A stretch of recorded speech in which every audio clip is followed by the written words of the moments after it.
छत्रपती शिवाजी महाराजांना मानाचा मुजरा करतो। भारतीय राज्यघटनेचे शिल्पकार भारतरत्न डॉक्टर बाबासाहेब आंबेडकर यांना मानवंदना अर्पित करतो। आणि आज संविधान उद्देशिका पार्कच्या उद्घाटन प्रसंगी आपल्या सर्वांना मार्गदर्शन करण्याकरता या ठिकाणी लाभलेले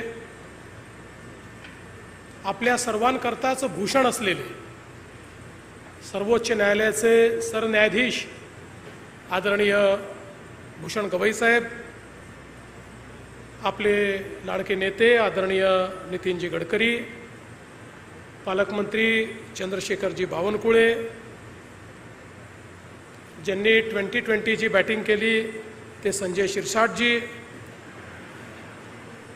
आशीष जयस्वालजी, न्यायाधीश Shri Nitin Sambareji, Girish Bhau Gandhi, Harshdeep Kambleji, doctor Madhavi Khode Savare, doctor Birendra Saraf, doctor Ravishankar More, doctor Subhash Kondawar, doctor Nitin Raut, doctor Jogendra Kawade sir, doctor Vikas Mahatme sir, Shri Anilji Sole, Shri Prakashji Gajbhiye, Shri Sanjay Meena, doctor Puran Meshram, doctor Samay Bansod या ठिकाणी उपस्थित असलेले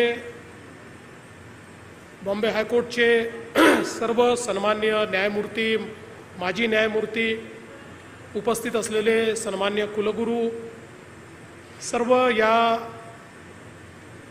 विश्वविद्यालयाचे प्राध्यापक, नागरिक आणि विद्यार्थी भगिनी आणि बंधूंनो, सर्वप्रथम आपल्या सर्वांच्या वतीने मी भारताचे सरन्यायाधीश आदरणीय भूषण गवई साहेबांचं नागपूर नगरीमध्ये आणि या आपल्या विधी महाविद्यालयामध्ये मनपूर्वक स्वागत करतो।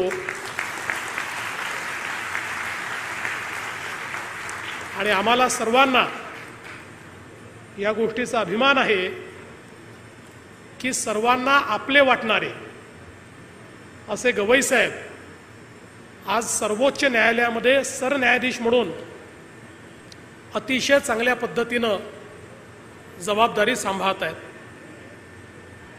या गोष्टीचा देखील अतिशय मनापासून आनंद आहे की ज्या महाविद्यालयामध्ये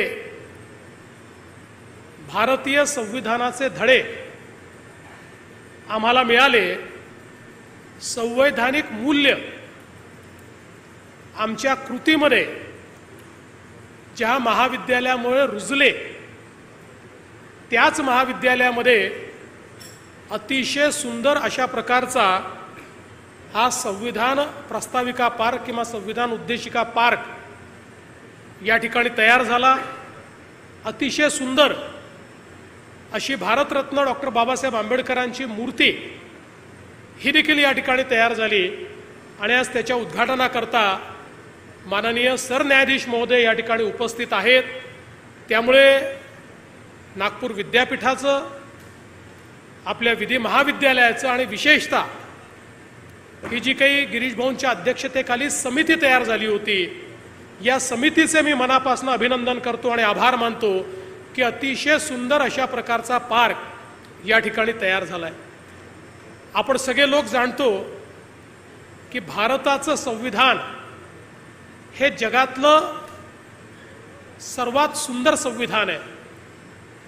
कारण हे संविधान तयार करत असताना भारतरत्न डॉक्टर बाबासाहेब आंबेडकरांनी जागतिक मूल्य आणि शाश्वत भारतीय मूल्य यांची अतिशय उत्तम सांगड घातली आणि भारतीय समाजाला योग्य दिशा मिळेल, या ठिकाणी समतेचं आणि न्यायाचं राज्य स्थापन होईल, सर्वांना संधीचा समान अधिकार असेल आणि कुठेही डिस्क्रिमिनेशन होणार नाही, अशा प्रकारचं संविधान हे भारतरत्न डॉक्टर बाबासाहेब आंबेडकरांनी तयार केलं। आणि हे संविधान कितीही मोठं असलं तरी त्याचा एसेन्स हा या संविधानाच्या प्रास्ताविकेमध्ये, उद्देशिकेमध्ये आपल्याला पाहायला मिळतो।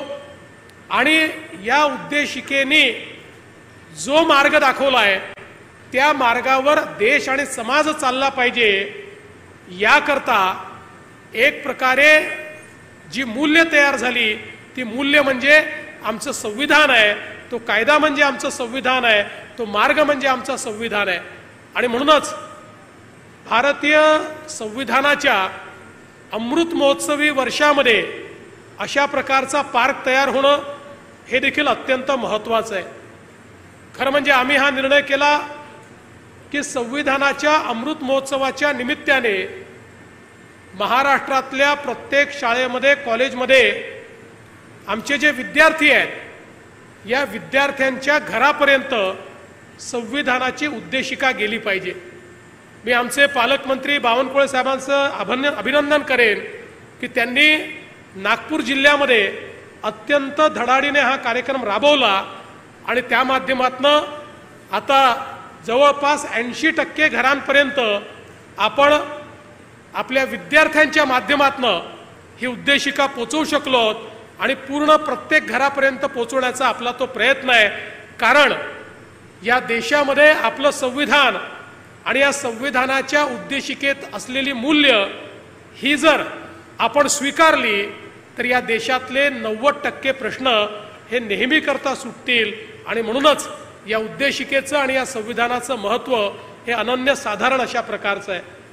आज भारतामध्ये लोकशाही आहे कारण आमच्या संविधानाने लोकशाहीची रचना इतकी सुंदर केलेली आहे की ज्यामध्ये प्रत्येक व्यक्तीला अभिव्यक्तीचं स्वातंत्र्य दिल्यामुळे कोणालाच असं समजण्याचं कारण नाही की माझी गळचेपी होते आणि कोणाची गळचेपी झाली तर त्याकरता देखील इतकी सुंदर व्यवस्था आपल्या न्यायालयांच्या माध्यमातनं या ठिकाणी करण्यात आली आहे, आपल्या मूलभूत अधिकारांच्या माध्यमातून करण्यात आली आहे की प्रत्येकाला न्याय हा या ठिकाणी मिळेलच अशा प्रकारची व्यवस्था झाली आहे. आणि म्हणूनच आज संविधानाचे 75 वर्ष पूर्ण झाल्यानंतर भारत जगातली 4थी सगळ्यात मोठी अर्थव्यवस्था बनू शकला. याचं कारण काय हे ज्यावेळी देशाचे प्रधानमंत्री माननीय मोदीजींना विचारलं त्यावेळी त्यांनी सांगितलं की याच्या पाठीमागे सगळ्यात मोठी शक्ती जर कुठली असेल तर ती भारतीय संविधानाची शक्ती आहे. या संविधानामुळे आज भारत इथपर्यंत पोहोचलेला आहे. आणि म्हणून मला असं वाटतं की या संविधानाची उद्देशिका ही आपल्या विधी महाविद्यालयात या ठिकाणी असणं हे अत्यंत महत्त्वाचं आहे. त्याचा पार्क असणं आणि त्याची म्युरल्स असणं ही देखील मला असं वाटतं अतिशय उत्तम अशा प्रकारची गोष्ट आहे.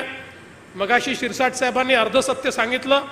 मी असं म्हणालो की होय आपल्याला आता हे पाडायचं आहे, पण शिरसाट साहेब कुठल्या आकसाने आपल्याला पाडायचं नाही आहे, आपल्याला या आमच्या विधी महाविद्यालयाची नवीन इमारत तयार करायची आहे. मगाशी आपण जिथे बसलो होतो सांबरे साहेब आम्ही सगळे त्याच क्लासमध्ये शिकलेलो आहोत, त्यामुळे त्या वर्गाशी आमच्या खूप भावना जुडलेल्या आहेत, या कॉलेजशी देखील आमच्या भावना जुडलेल्या आहेत. मला तर असं वाटतं की प्रत्येक व्यक्तीचं जे चरित्र तयार होतं त्याच्यामध्ये काही संस्था अशा असतात की ज्यांचं एक फार मोठं कॉन्ट्रीब्युशन असतं. तसंच आमच्या चरित्रामध्ये या विधी महाविद्यालयाचं जो काही कॉन्ट्रीब्युशन आहे हे जन्मभर आम्हाला लक्षात राहील. आणि म्हणून या संस्थेत आल्यानंतर नेहमीच अतिशय मनापासून आनंद होतो, जुन्या आठवणी देखील उफाळून येतात. त्या जर मी सांगायला लागलो तर 2 तासाचा पिरियड हा त्याच्यामध्येच जाईल, त्यामुळे मी त्याच्यामध्ये जाणार नाही. पण या चांगल्या कार्यक्रमामध्ये माननीय गवई साहेबांसोबत आम्हालाही उपस्थित राहता आलं याबद्दल मी खरोखर समाधान व्यक्त करतो आणि गिरीश भाऊंना आश्वस्त करू इच्छितो. मी असेन, बावनकुळे साहेब असतील, शिरसाट साहेब असतील, आशिष जयस्वालजी असतील, आम्ही सगळे किंवा गडकरी साहेब असतील, आपण याचं जे स्वप्न पाहिलेलं आहे ते पूर्ण करण्याच्या दृष्टीने आणि भविष्यातही हे उत्तमच राहिलं पाहिजे या दृष्टीने आवश्यक त्या सगळ्या गोष्टी निश्चितपणे या ठिकाणी करू हा विश्वास आपल्याला देतो आणि माझं बोलणं संपवतो. धन्यवाद. जय हिंद, जय महाराष्ट्र.